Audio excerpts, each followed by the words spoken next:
प्रिय छात्रों, आज हम आपकी पाठ्यपुस्तक में गज़ल शीर्षक से संकलित कविता का अध्ययन करेंगे। इस कविता के रचनाकार हास्य व्यंग्य के सशक्त हस्ताक्षर श्री माणिक वर्मा जी हैं। आपके व्यंग्य बड़े ही धारदार और गज़लें बहुत ही प्रेरणादायी होती हैं। वर्मा जी का जन्म सन 1938 में उज्जैन, मध्य प्रदेश में हुआ।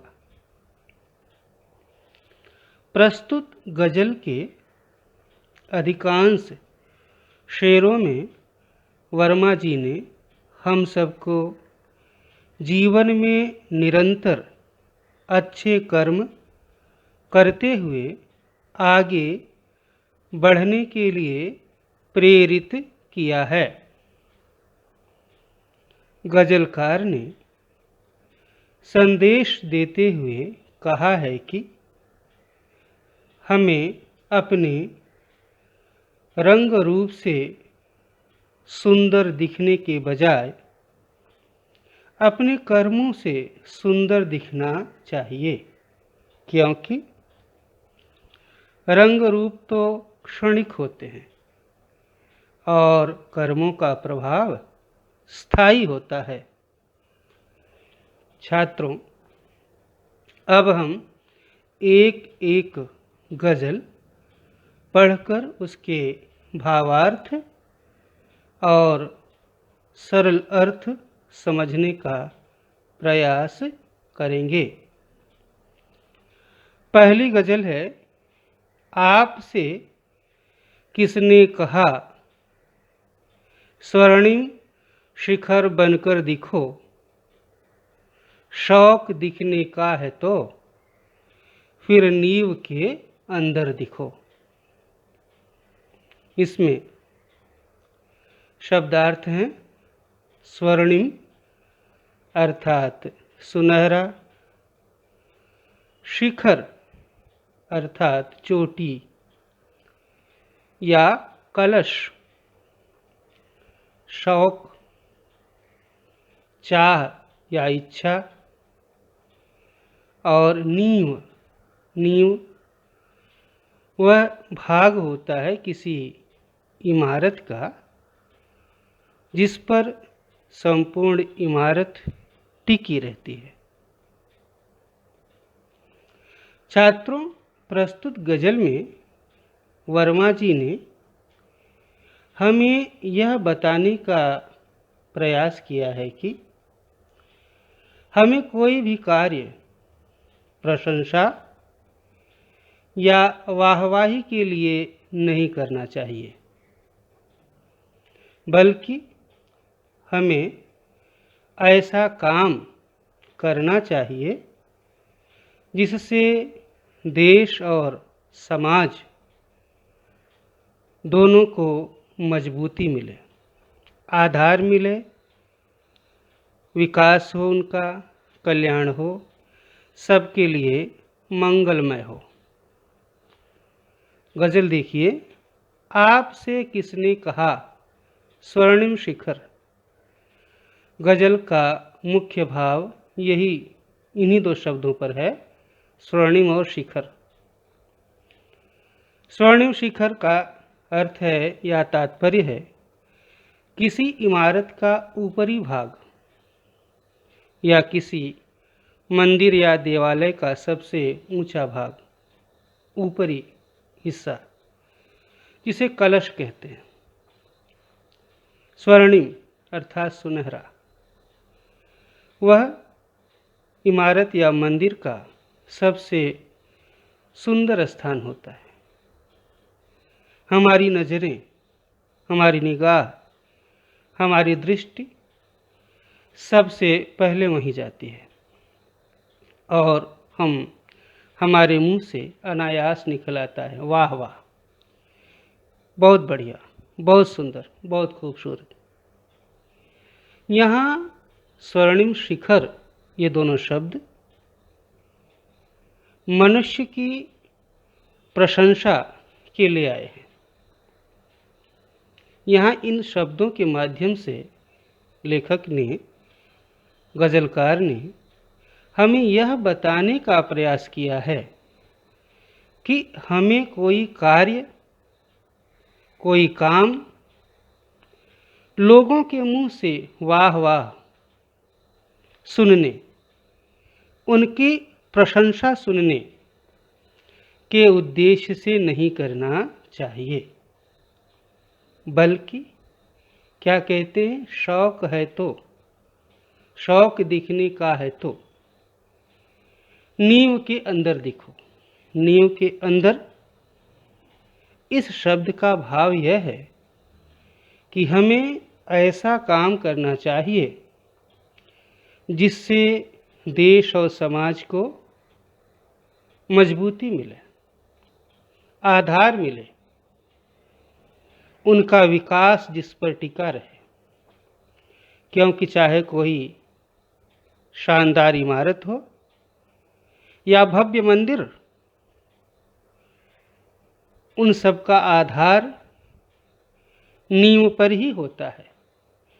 और नींव में जो पत्थर या ईंटें दबी रहती हैं, कभी उनकी तरफ किसी की दृष्टि जाती नहीं है, कोई उनकी प्रशंसा नहीं करता है, तारीफ नहीं करता है, पर वे किसी की प्रशंसा या तारीफ पाए बिना अपना काम बखूबी करती रहती हैं।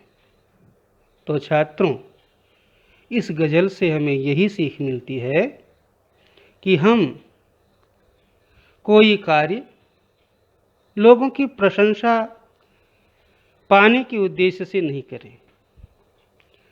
हमारे कार्य में दिखावा न हो, प्रदर्शन का भाव न हो, बल्कि हम अपने उत्तरदायित्वों को, जिम्मेदारियों को नींव की ईंट की भांति निभाते रहें।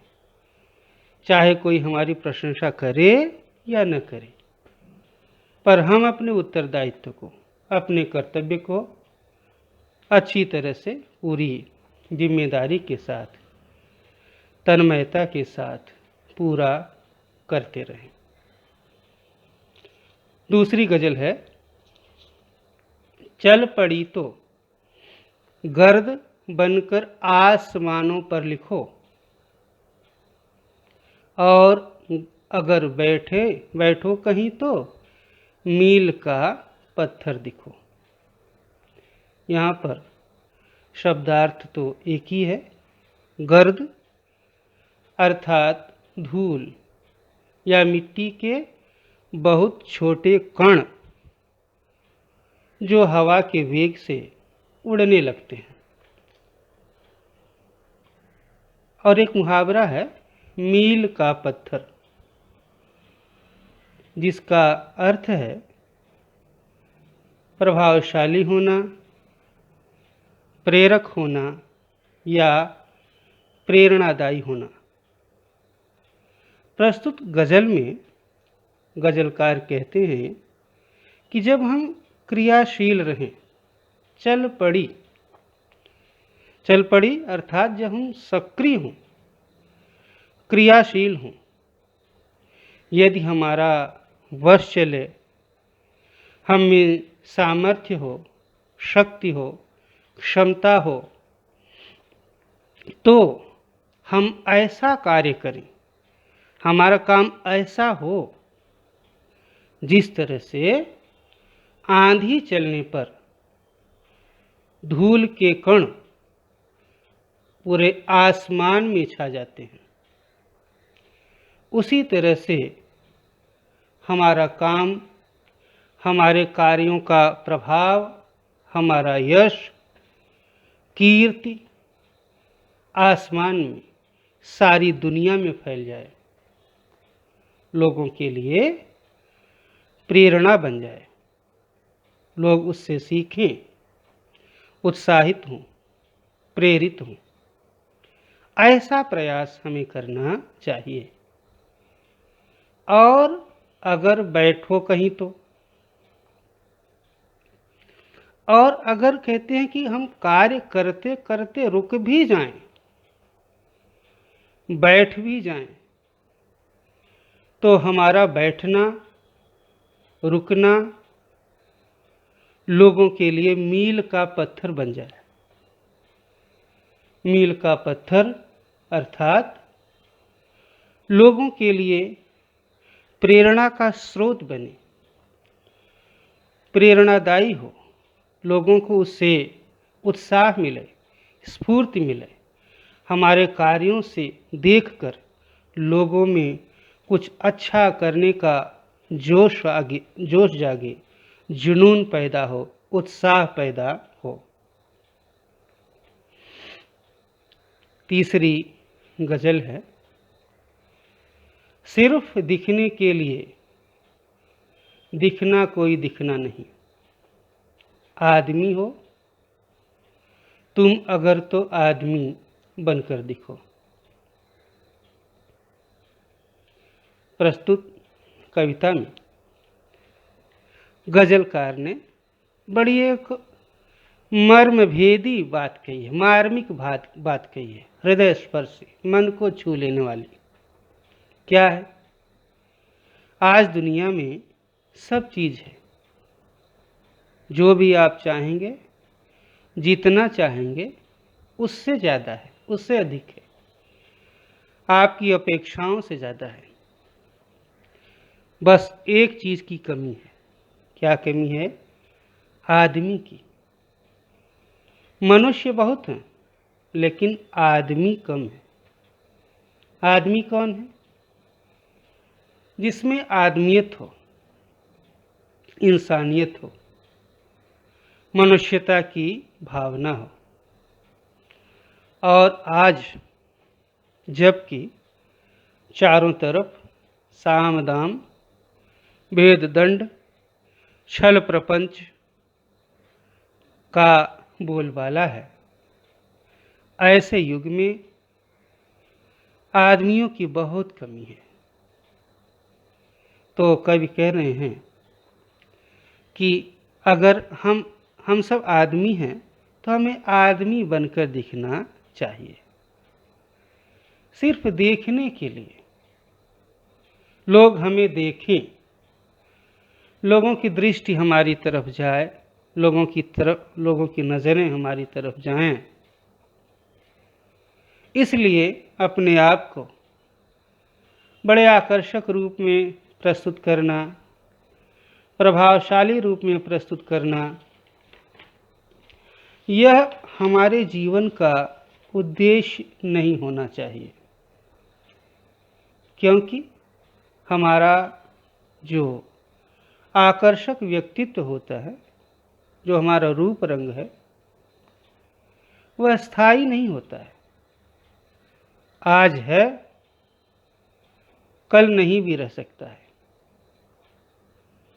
पर आदमी बनकर, मनुष्य बनकर, मनुष्यता की भावना से प्रेरित होकर जो हम कार्य करते हैं, उन कार्यों का प्रभाव, असर सदियों तक समाज में बना रहता है और उनके द्वारा हम भौतिक रूप से या पार्थिव रूप से इस धरती पर न रहते हुए भी अपने कार्यों के, सत्कर्मों के प्रभाव से लोगों के बीच बने रहते हैं।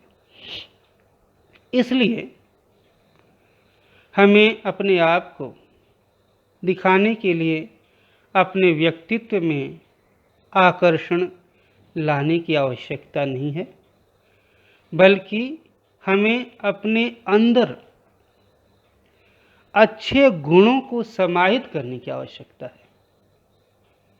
सेवा, सहयोग, दया, करुणा, परोपकार, ईमानदारी, सच्चाई, जो मनुष्य के आवश्यक गुण धर्म है।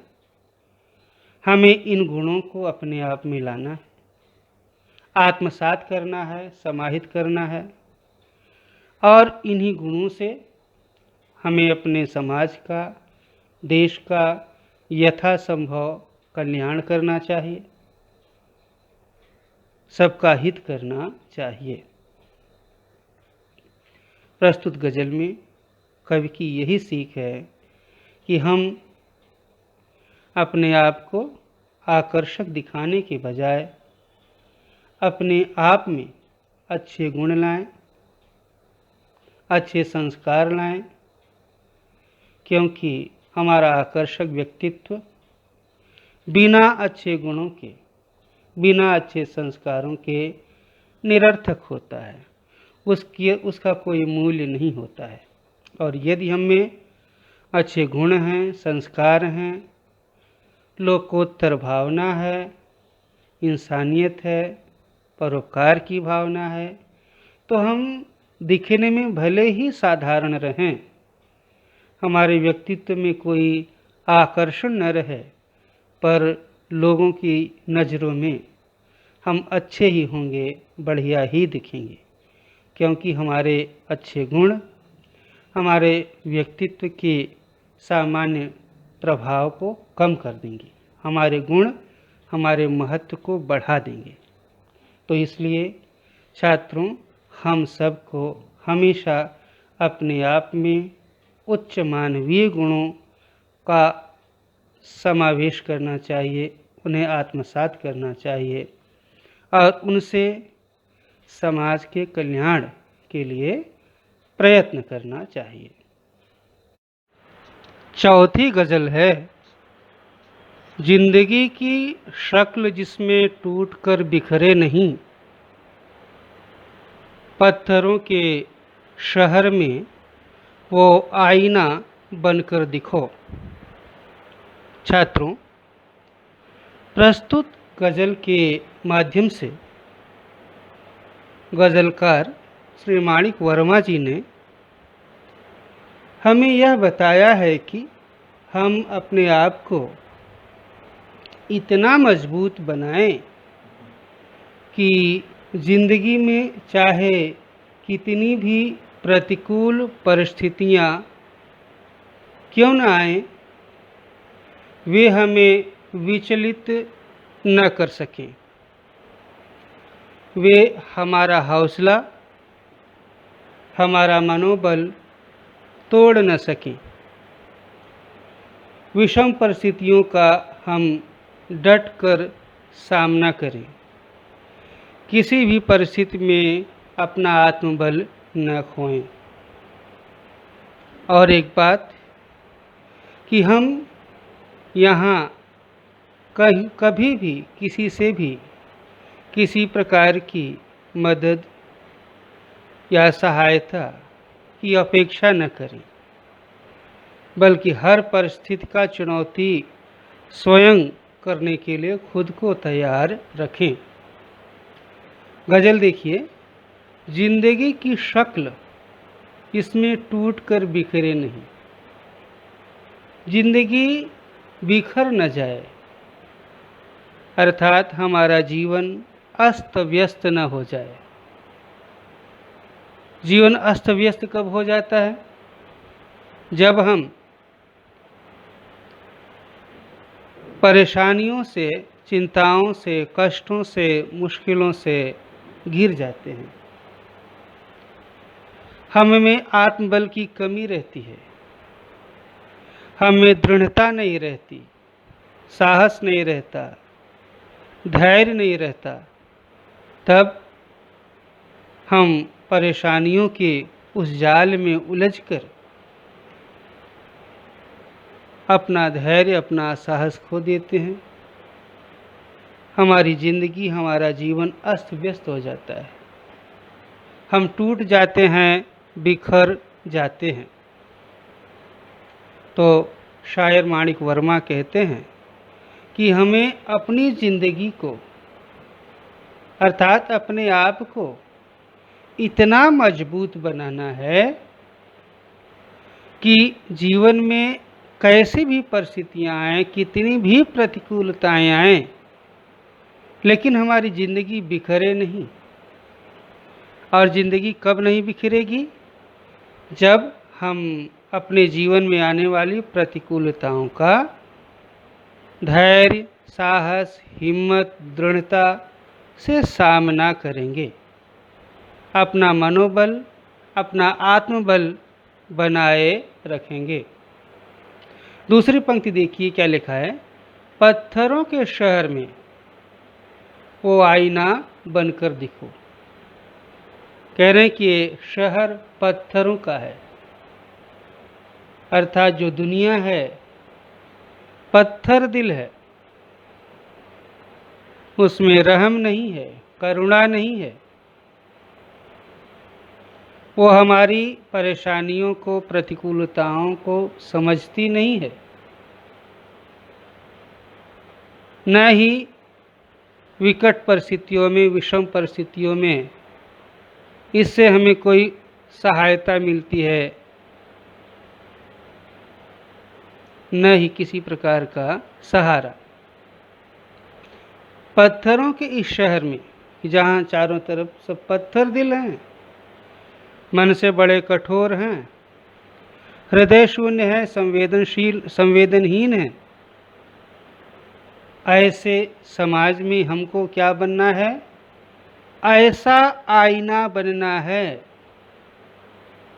जो टूटे नहीं, बिखरे नहीं, पत्थरों के प्रहार से टूटकर बिखरे नहीं, बल्कि उनका सामना करे, दृढ़ता से मुकाबला करे।